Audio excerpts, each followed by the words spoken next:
চুলার তাপে সোনালি রঙে ফুটে মিষ্টি গন্ধ, বাসার তৈরি বিস্কুটে মিলে ভালোবাসার বন্ধ। মুখে দিলেই মচমচে সুখ ছড়িয়ে যায় চারিদিক। স্নেহে ভরা বিস্কুট যেন চায়ের সাথে সাথী ঠিক। আসসালামু আলাইকুম, সবাই কেমন আছেন? আমিও আলহামদুলিল্লাহ ভালো আছি।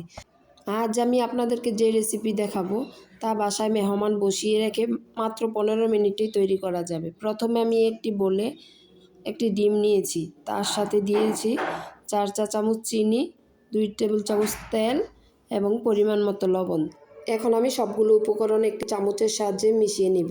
আপনারা চাইলে হ্যান্ড উইক্সের সাহায্যেও এই কাজটা করতে পারেন। চিনিটা গলে গেলে এখন আমি তার সাথে দিয়ে দেব হাফ চা চামচ বেকিং পাউডার, 1.5 কাপ আটা অথবা ময়দা। আমি আটা দিয়েছি, আপনারা চাইলে ময়দা দিতে পারেন। এখন সবগুলো উপকরণ একসাথে মিশিয়ে একটি সফট ডো তৈরি করে নেব।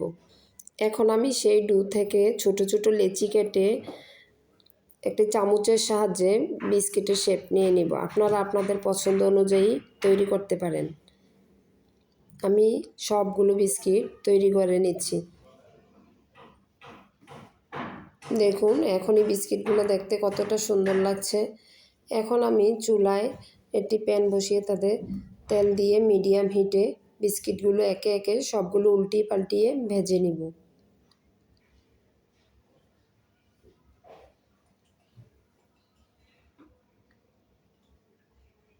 বিস্কিটগুলো ভাজার সময় দেখবেন মাশাআল্লাহ কতটা ফুলেছে।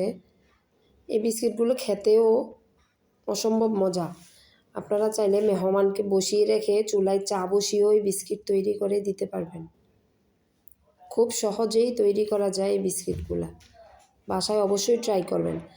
আমার ভিডিওগুলো যদি আপনাদের কাছে বিন্দুমাত্র ভালো লেগে থাকে তাহলে আমার চ্যানেলটি সাবস্ক্রাইব করে পাশে থাকা অল বাটনে চেপে দিবেন। এতে করে আমার নতুন সব ভিডিও আপনাদের কাছে পৌঁছে যাবে।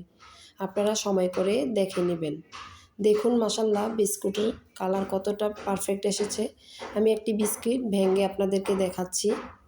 দেখুন কতটা সুন্দর হয়েছে, খেতেও মাশাআল্লাহ অনেক মজা হয়েছে।